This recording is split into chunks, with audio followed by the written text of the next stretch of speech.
All right, welcome back to another episode of Asset Coach and Tax Strategist. My name is Robert Wolf. I'm an asset coach and tax strategist. And if you're joining us for the first time, welcome. Feel free to hit the subscribe button. We drop episodes every Thursday. If you are already a subscriber, thank you for subscribing. Please give us thumbs ups for our content. Add any comments in the comment section.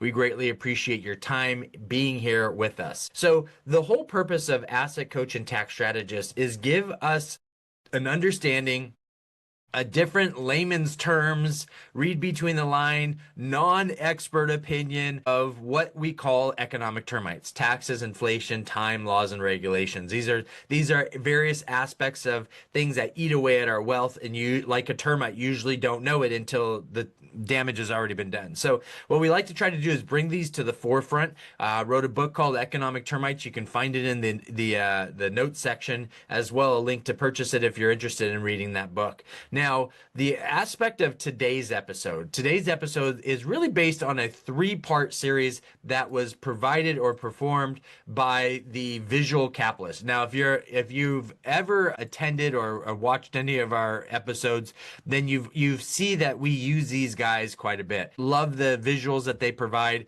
but they created a three-part series: trade deficit by imported products, visualized reshoring investments in the U.S. have surged to $1.7 trillion, and then U.S. states gaining the most jobs from reshoring. And so these are all from this year. And so we're going to start with the trade deficit, and we're going to go through this, and then we're going to go through each of these. We may, depending on how detailed I get into each of these parts, we actually may create a three-part series and be able to help provide a good understanding of what this looks like. So let's go ahead and dive into this first one. America's 425 billion trade deficit by product. Okay, so let's take a look at this. So this was reported in May 29th of this year, so a few months ago based on this recording. Let me shrink up my picture here. There we go. You don't need to see too much of me, do you? America's 425 billion trade deficit by import product. If the US trade deficit were a warehouse of items, what would it look like? Well, this is what it would look like. Machinery, massive trade deficits in strategic sectors like machinery signals strong potential for reshoring-led investment opportunities. Now, this is huge, and we've moved a lot of machinery out of offshore. California was a huge manufacturing provider. A lot of their GDP has shifted from that, and they still do a lot of manufacturing, as do other states in the U.S., but a lot of it moved to Mexico and then other parts of Asia. Now, what's interesting about this is that the machinery, you can't just all of a sudden reshore this, because machinery, it has to be made and it's made by machinery. It's a manufacturing and machinery. So this is something that really I feel like is going to take quite a bit of time to get reshored back on. Now, the level of machinery, so some of the basic products or the plastic products, or certain things that make certain products, such as like calculators. This is very easily, the outside could be done here in the US. Very easy. The buttons could be done here in the US. The internal pieces can be done here in the US. So things like that. So manufacturing of cups, all this kind of stuff can be done, and it doesn't take, the machinery is not highly technical, so that stuff can be done here. Jewelry, $71 billion could be reshored here in the whole jewelry area. I'm going to be honest with you. I don't know a lot about jewelry. I'm a guy. Maybe that's not an excuse, me being a guy. There's a lot of guys who really like jewelry, and doesn't make them less of a guy. I just don't. This is not an area of interest of mine, so I really don't have an opinion on what this looks like. I don't know if the making of jewelry or the diamonds. Well, diamonds aren't going to be here. There's you can't just all of a sudden manufacture. You can manufacture diamonds. That's one of the issues with the diamond marketplace right now, and a lot of people treating diamonds as a luxury. The De Beers family has done a great job over the decades of creating diamonds to be a precious gem.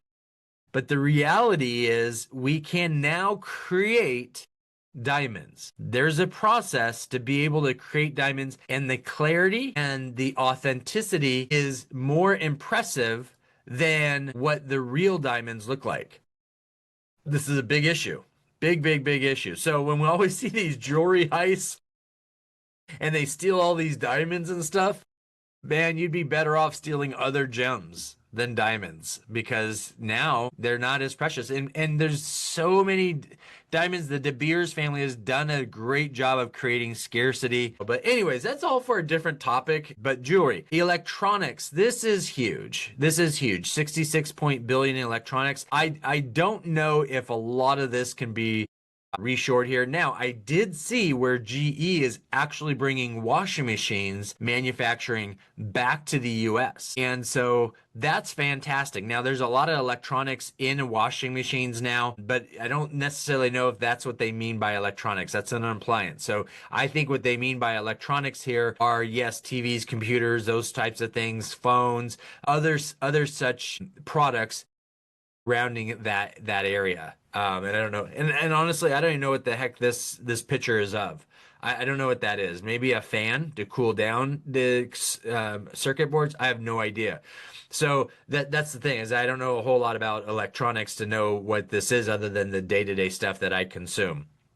Vehicles, 55.7 billion. Thank goodness. This should be moved back here. There's a lot of manufacturing of vehicles that could be done here. Large equipment, large machinery. This would be great to reshore back. There's already a lot of plants. There's already a lot of land. You can go into the southeast, and there's tons of opportunity to be able to grow some of these towns. And the reality is, though, is that these got to be permanent, right? You have a lot of people coming to certain states for jobs and work. When we did a couple episodes on people leaving California, and one of the states, Texas, where I'm at, is getting a lot of people from other surrounding states like Oklahoma, Arkansas, Louisiana, Mississippi, even Florida. And why are they coming here? For work, jobs, the economy. So there's very easily to be able to go in Alabama, Mississippi, Arkansas, and do these types of manufacturing in those areas. Pharmaceuticals, don't know a whole lot about pharmaceuticals. I would imagine this is definitely something that can be reshored back to the States. This is more of research and development, would be my understanding, and then the compounds to make the materials. The organic chemicals, I have no clue about this. I'm not even going to act like I do. Clothing, I definitely don't think clothing will be reshored. And I don't necessarily know if clothing should be reshored. I think this being in the Asian countries and South America, I think is still very important. It's a textile. It's a product that I think is something that is used across the world, and I think clothing should stay at the level of manufacturing and the availability, because clothing, everybody in the world needs clothing. Every single person needs clothing. Not everybody needs pharmaceuticals. Not everyone needs jewelry. Not everyone needs electronics. Not everyone needs a vehicle. Everyone needs clothing. So I do feel like this probably should stay offshore in lower cost manufacturing. That's my opinion. And this is my channel, so I get to share that. Special classification. Really no clue what that is. But hey, let's reshore that. I have no idea what that is. Furniture. Yeah, I think furniture can be here. But you know what? I also think furniture, being reshored here makes sense because of the size. But at the end of the day, in order to make this, I believe furniture is being manufactured in areas where they have the natural resources to be able to make furniture. If we bring furniture back here on shores, then are we using our resources, our natural resources, or are we importing natural resources? That would be fine too, to do that. Toys, I think toys can be done back here. It goes back to the manufacturing machinery conversation. Let's see here. Rubber, beverages, definitely beverages should be reshored here. Medical instruments, fish, I don't know what that means.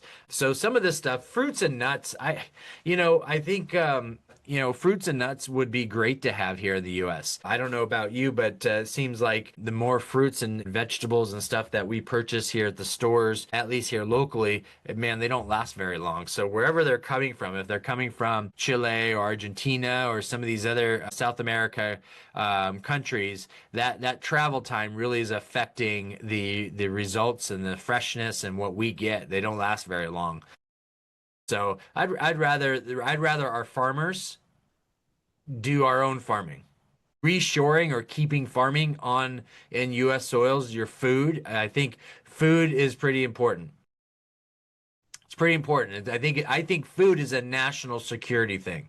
I think we should have control of our food. I don't think any foreign government should own farmlands or manufacturing or processing of our food. That's my opinion. I feel like food is a national security, and that's my story. I'm going to stick to it. So what we're going to do is we're going to go ahead and stop this episode here, and let's go to and wait for next week. Next week we'll drop the part 2 of this particular series. I think this is extremely interesting, and so please stay tuned for and join us. So if you're not subscribers, subscribe so you get notified when we drop our episode on Thursday for part 2 of this series, 3-part series.